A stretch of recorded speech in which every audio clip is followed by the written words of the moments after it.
A very good morning to my children of UKG.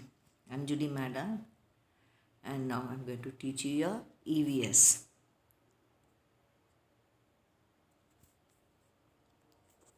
Turn to page number 93. Sink or float. Now children, you can take a bucket of water and you can try this out. Take some stones and put it in the water. Will that float on the water? Will it be on the water? No. The stones will get down to the bottom. Why? Because they are heavy. If you take a feather or cotton or even you take a small ball and put it on the water, the ball will float on the water. It will not go down to the bottom. Why? Because the ball or the feather or the cotton or paper, they are all light. They are lighter than water. This is the reason things sink. Things that sink in water gets down to the bottom. It's because they are heavier than water. And things that float on top, on the surface of the water, they are lighter than water. So they float. Take a little oil and put on the water. The oil will float on the water, not sink, because oil is lighter than water. Now, see page 93.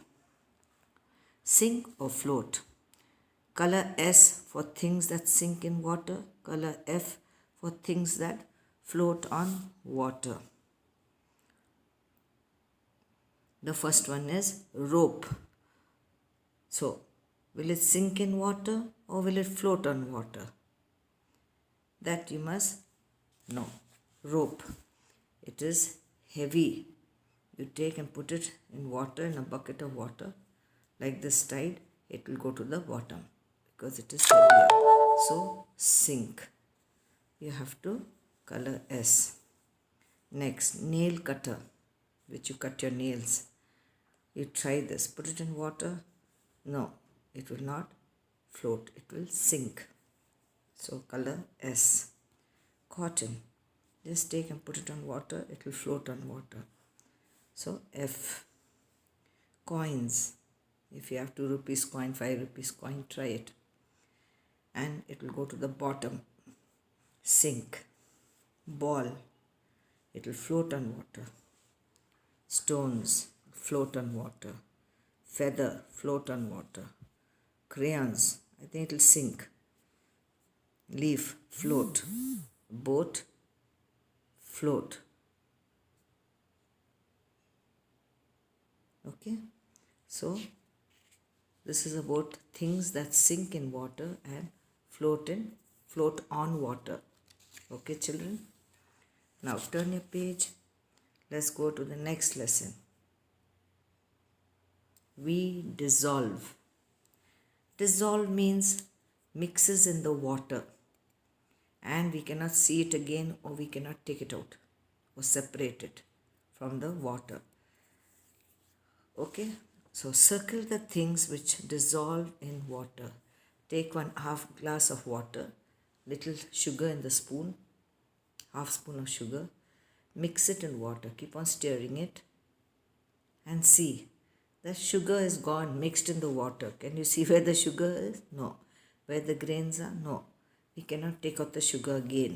That is dissolved in water. Sugar dissolves in water. Even the same thing with salt. Salt dissolves in water. The word is dissolve. D-I-S-S-O-L-V-E. Dissolve. Mixes with, and we cannot see it also in the water. Salt also is the same. Now cement. You take cement and mix in water. You get it back. It's heavy. It come. Stones. You put stone in water and you keep on stirring it. It will be a stone only. It will not mix. Mud. Mud also, it becomes little loose, but it will be there as mud. It's not mixing. When you strain it, we get it back. Flour, atta, flour. We mix it in water. It remains as flour, but it will be little loose. But it is flour. It does not mix in water. Soap. Soap mixes in water. We cannot get back the soap. Paper. Paper also. It will turn soft, it will break into pieces, but it will not dissolve in the water. We can still see it. And you strain it, you get it back, but it will be all torn up because it is soaked. Paint.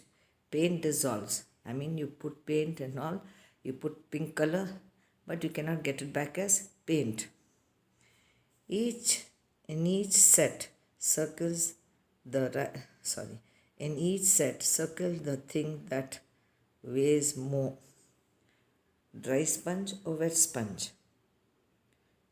Obviously, wet sponge, okay? Because water is full in the sponge, it's heavy. Empty bucket or full bucket? Full bucket is heavier. So, we can circle the full bucket. Now, children, this is enough for today. Thank you. I hope you understood something out of this. This is things that dissolve or does not dissolve in water. Thank you for today. God bless.